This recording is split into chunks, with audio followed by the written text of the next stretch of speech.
Hi guys, Maikeru here. This is my new series and it's my hardcore Ironman, and this is the quest for survival. Episode 1, The Rise of Ironman. In this series I'm going to play as a hardcore Ironman for as long as I possibly can. If I do finally die, I'm going to make sure I have the Jar of Divine Light to turn me into a normal Ironman, so the series will still continue even after I die as a normal Ironman. But hopefully I won't die and I'll be able to get quite far as a hardcore Ironman. And I'm going to play it quite safe for the most part in order to get as far as possible without dying. This episode just has loads of different things that I've done to start up and all the good things to do starting out and some good starting quests. This series is going to have loads of footage at the start, so there's going to be quite a lot of episodes quite often for the first while of this account. Really enjoying it so far and I look forward to making this series. Let's get into the video. First thing was first, we had to travel all around Gillinor in order to pick up all the lodestones so I could easily teleport to wherever I needed to for quests and things like that. The first thing we had to do on this account was cross the dreaded White Wolf Mountain. The wolves actually didn't hit hard at all and it was all good, and I just ran over there while sorting out my interface and things. And when I got to the other side I picked up the Catherby lodestone, and because there's farming patches right near the lodestone I thought I wouldn't XP waste and rake some patches. You can never XP waste and you can never give up the free farming XP, especially when you're such a low level. It helps so much. Oh man, my first PK guys, my first PK. Then it was back to getting some lodestones, but I get very easily distracted on new accounts. 4 thieving and total level of 40. Pwah! Someone stop me. Then I popped to Daemonheim to get my Ring of Kinship. It's not only a good ring to teleport with, but it can teleport you out of a lot of dangerous situations, so I wanted that on my hardcore Ironman until I got my Ring of Life. Then I just had to finish getting the last of the lodestones I needed to get around to all of the key places to start with, just to make it much easier to teleport around when I'm doing quests and when I need to get things. I also made sure not to XP waste and picked up all the farming XP I could along the way and got to level 3 farming. So now as for all of the lodestones, I have most of them unlocked except for things like the Bandit Camp, Karamja, Ooglog, Eagle's Peak, and other quest related lodestones. I can pick up the last couple I need when I get there or when I need to get there, but I'm happy with the ones I've unlocked so far to start off with. Next up it was fishing time and I wanted to get some food ready for the starting quest, so I got 20 fishing on crayfish.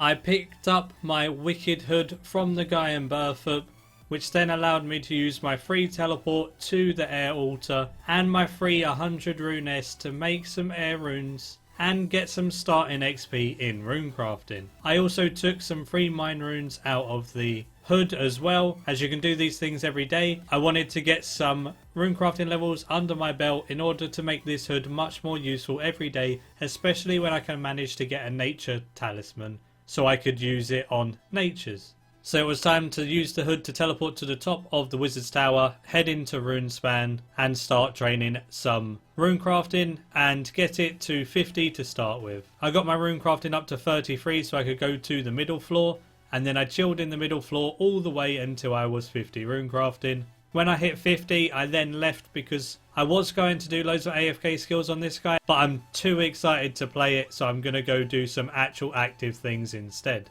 Now it was time to do a couple of starter quests. I thought I'd do Blood Pact first in order to get a couple of starter weapons that were super useful.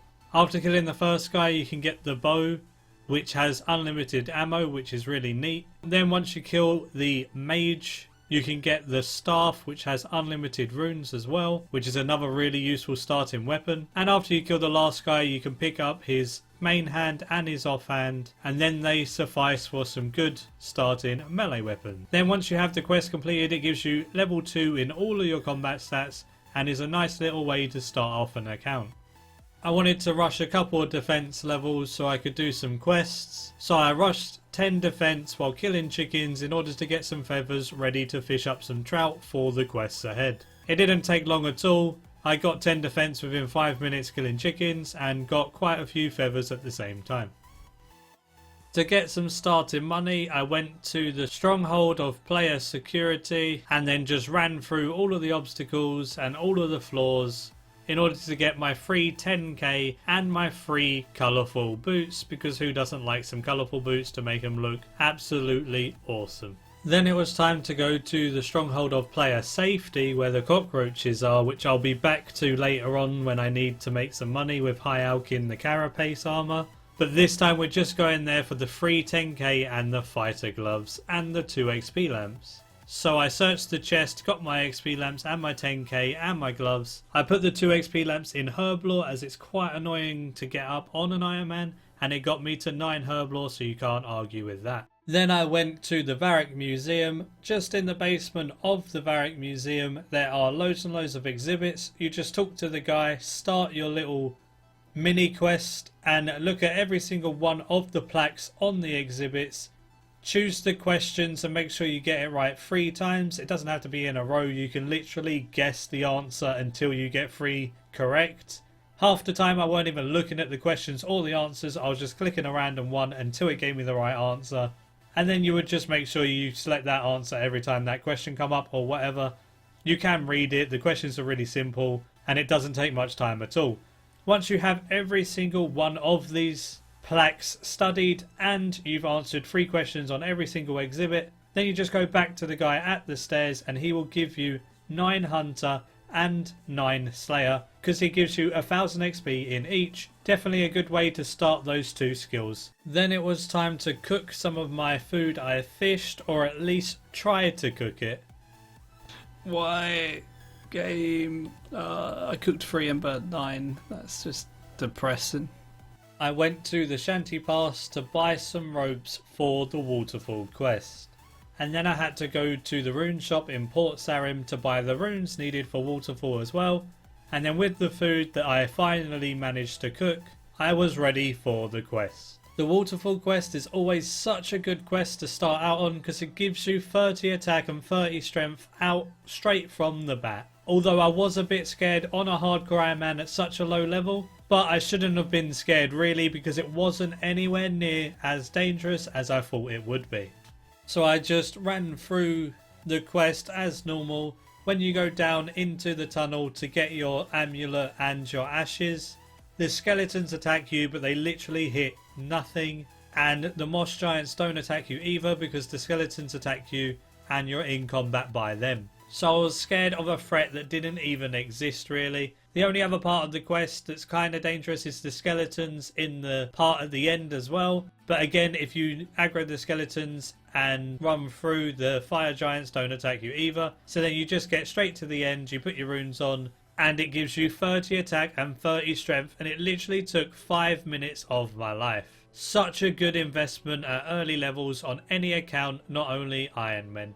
I kept on raking every patch I saw whenever I ran past it, and I managed to get to 4 farming. So now it was time to train up my range with the bow I got from the quest, just by killing the trolls in the Burthup cave.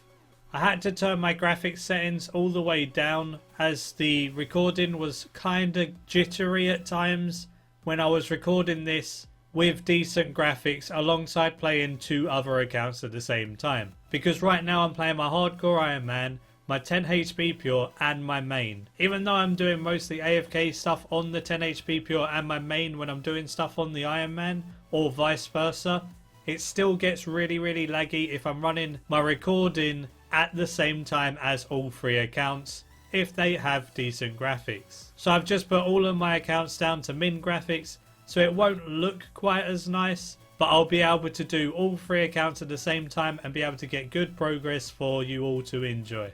I then used up the last of my feathers and got to 30 fishing so I could start catching salmon for some better food. Then it was time to try and attempt to cook the crayfish that I had fished up. Once I hit around 10 or 11 cooking, I didn't burn too many at that point, so it was much better off after that point. But I'm definitely going to get cooking gauntlets as soon as possible on this character so I don't burn half an inventory of the food that I fished up, because that's going to get very annoying. I went back to the trolls and got 30 mage, 30 range and 30 defense. The trolls are pretty good to get up to the 30s with, Nice easy XP to gain in combat stats for the early levels. Then once I got all of this, my account was nice and rounded off for combat stats. It had 30 attack, 30 strength, 30 defense, 30 range and 30 HP along with 30 mage. I'm going to do some more quests in order to get the prayer up and a bit more attack and defense XP and things like that, as quests are one of the best ways to level up to start off with. So the account has progressed to 339 total in this episode, and next episode expect some major gains. Thanks for watching, hope you enjoyed this first episode of the series. Expect many more gains to come. This was just a short introduction on what to expect for this series. Give it a like if you enjoyed, subscribe if you're new for future content. Feel free to join my friends chat Maikeru in game if you fancied a chat. Goblin Slayers with a Z, my clan is open to everyone and anyone, so feel free to ask for an invite there. My Discord link will be in the description as well if you fancy chatting on voice communications, and the Twitter link is in the description as well if you wanted to follow me on Twitter for updates and things like that. And until next time, see ya.